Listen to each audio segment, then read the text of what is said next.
Sabe aquelas famílias que vêm ao CRAS reiteradamente, ano após ano, cuja situação de vulnerabilidade perdura no tempo?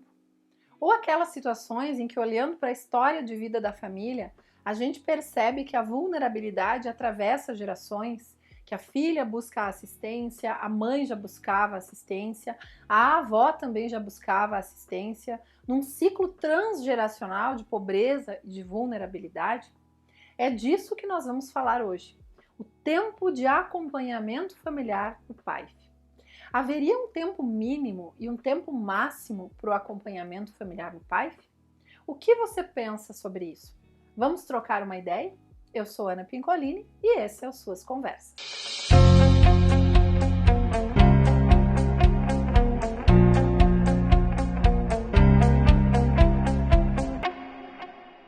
Oi, minha gente linda do SUAS, tudo bem com vocês, meu povo? Hoje nós vamos falar sobre o tempo do acompanhamento familiar. O foco de hoje é o PAIF, mas eu vou dar umas pinceladinhas no PAEF também. A primeira vez que eu me defrontei com essa questão do tempo do acompanhamento foi em 2013, quando saiu a Instrução Operacional número 19, que falava sobre o acompanhamento das famílias em descumprimento de condicionalidades do Bolsa Família. Essa normativa, assim como o sistema informatizado, o SICOM, ela previa que o tempo mínimo de acompanhamento familiar deveria ser de 6 meses.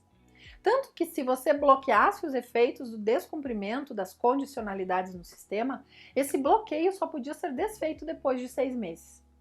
Sempre que me perguntam sobre tempo de acompanhamento, tempo mínimo de acompanhamento familiar, tanto no PAIF quanto no PAEF, eu coloco esse parâmetro, porque na minha prática, na minha experiência, ele se revelou um tempo bem interessante enquanto tempo mínimo de acompanhamento familiar. Era o tempo que eu costumava propor para a família no plano de acompanhamento familiar, no PAF, pelo menos enquanto uma duração inicial do acompanhamento. Passados 6 meses, se fazia uma reavaliação com a família e pactuávamos se o acompanhamento continuava ou não e por quanto tempo até uma nova reavaliação. Tanto que nas consultorias que eu dei em municípios, quando vinha o pessoal do CREAS e me perguntava sobre a duração mínima do acompanhamento familiar no PAEF, eu também respondia isso, que se no CRAS, no PAIF, a gente pensa em um tempo mínimo de 6 meses, eu não vejo como no PAEF, com situações que já são de risco social, a gente pensar num tempo inferior a esse.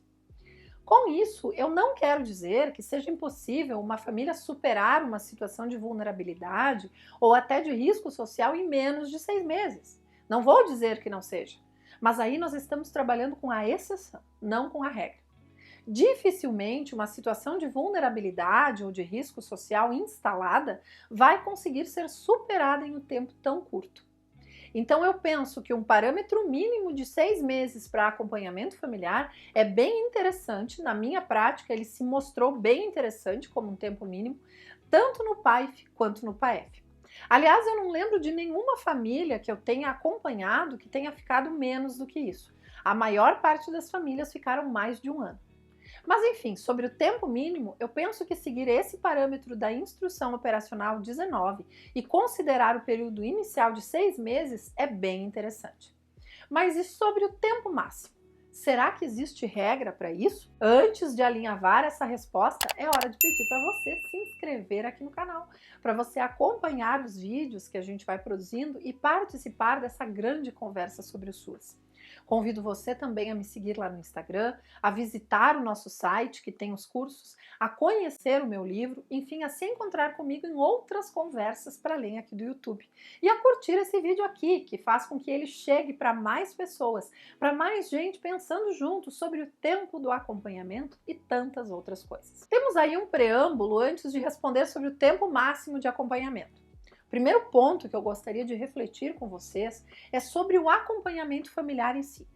Se a família vem ano após ano e tem recebido uma atenção focada em respostas reativas, emergenciais, focalizadas e não um acompanhamento de fato, com planejamento, com PAF, com combinações, mas um conjunto de atendimentos e intervenções pontuais diante de demandas emergenciais, aí dificilmente a família vai superar um dia uma situação de vulnerabilidade instalada. Então, se essa família supostamente não supera, entre aspas, as vulnerabilidades, primeiro nós temos que nos perguntar se de fato ela está acessando o acompanhamento familiar, com planejamento, com um plano de acompanhamento, com encontros sistemáticos, com encaminhamentos monitorados, ou seja, se isso é de fato ou não é um acompanhamento. Temos que nos perguntar ainda um segundo ponto. Lá nas mediações periódicas, que são aqueles momentos que a gente reavalia o acompanhamento com a família, e lá no monitoramento dos encaminhamentos, que barreiras nós estamos identificando que a família tenha encontrado no acesso aos serviços da rede. É por isso que fazemos encaminhamentos monitorados, não é para fiscalizar se a família cumpriu ou não, mas para mapear as fragilidades da nossa rede, que em geral tem barreiras ao acesso, seja pela localização dos serviços, pelas dificuldades de transporte, pela demanda, grande demanda, enfim, que faz com que a família não consiga acessar no prazo que seria o ideal, enfim. Então essas são reflexões importantes. E um terceiro ponto de reflexão é o que eu, profissional, e a minha equipe consideramos como sucesso no acompanhamento. Pode ser que o nosso parâmetro do que seja sucesso seja diferente do parâmetro que a família reconhece como sucesso de um acompanhamento familiar. Por isso a importância do PAF, que a gente falou no vídeo anterior. A importância do PAF de clarear as expectativas, de deixar claro para a família e para a equipe também quais são os objetivos, onde se quer chegar com aquele processo de acompanhamento. Por isso que o PAF tem que ser uma combinação clara, realista e verdadeira entre família e profissionais. Feitas essas três reflexões, vamos dizer que sim, a família está acessando tudo isso. A família está em acompanhamento familiar por meio do PAIF, ela tem um PAF construído de forma dialógica e participativa, os encaminhamentos estão sendo monitorados, as barreiras estão sendo mapeadas. Será que isso vai garantir necessariamente a superação das vulnerabilidades num prazo máximo, entre aspas, de X tempo ou de Y tempo, de 1 ano, 2 anos, 5 anos? Será que eu posso fixar prazo máximo de acompanhamento? Vou ter que frustrar você, caro colega. Eu penso que não. Penso que não podemos e que não devemos fixar prazo máximo. Afinal, o acompanhamento familiar é um direito e tem que estar disponível pelo tempo que for necessário. Vocês concordam que não faria nenhum sentido um gestor de saúde questionar se um tratamento para uma doença grave demora 1 ano, 5 anos ou a vida inteira? O serviço de saúde tem que estar lá para as pessoas que precisam de tratamento, enquanto elas precisarem. A mesma coisa com a assistência. Ela é para quem dela necessita, pelo tempo que necessita. E aí mora o cerne da discussão que eu quero fazer com você hoje. Eu já recebi essa pergunta sobre o tempo máximo de acompanhamento familiar várias vezes. O que fazer com aquela família que os anos passam e as situações de vulnerabilidade permanecem? Ou a vulnerabilidade vem da geração anterior? E não é que o acompanhamento não esteja sendo feito como teria que ser feito. Ele está sendo feito. E não é que a família não queira o acompanhamento. Ela quer, ela vai. Mas mesmo assim, a coisa não anda. Ou não anda na velocidade que a gente gostaria. Quando vem essa pergunta, eu me teletransporto mentalmente para um almoço aqui em Caxias com uma assistente social, professora aqui da PUC do RS. Eu até falei desse almoço nesse vídeo aqui, das 10 coisas que aprendi com assistentes sociais. Depois você vai lá e vê. Eu lembro que eu estava lá numa conversa acrítica e meio senso comum, reclamando das famílias, entre aspas, crônicas do PAEF, que entrava ano e saía ano e eu precisava liberar a vaga. Eu era gerente de CREAS na época e eu tinha famílias na lista de espera. E tinha outras cujas situações perduravam no tempo, estavam lá há 4, 5, 6 anos. E eu estava preocupada com as vagas e a lista de espera. E aí essa assistente social me disse, na verdade ela não me disse, ela me ensinou o seguinte, mas elas têm que ficar quantos anos for preciso. E vai ter umas que vão ficar para sempre. Porque o grau de privação que essas famílias vivenciaram, dependendo do caso, você não vai conseguir superar em uma geração. Sabe quando você perde a ingenuidade? E eu associo essa pergunta do tempo máximo do acompanhamento e esse momento em que ela me fez pensar sobre isso ao conceito de dívidas sociais ou de dívidas históricas que o nosso país tem justamente com a parcela mais vulnerável da população. Aliás, foram justamente essas dívidas não pagas que deixaram essa parcela tão vulnerável assim. E faz bem pouco tempo que o Brasil começou a pagar isso parceladissimamente, a perder de vista. Vamos dar só alguns exemplos. Vejam o que acontece com a população indígena. Aqui perto de casa tem um viaduto chamado Campo dos Bugres, que era como eram conhecidos os índios caigangues, habitantes aqui dessa região da Serra Gaúcha até o século XIX.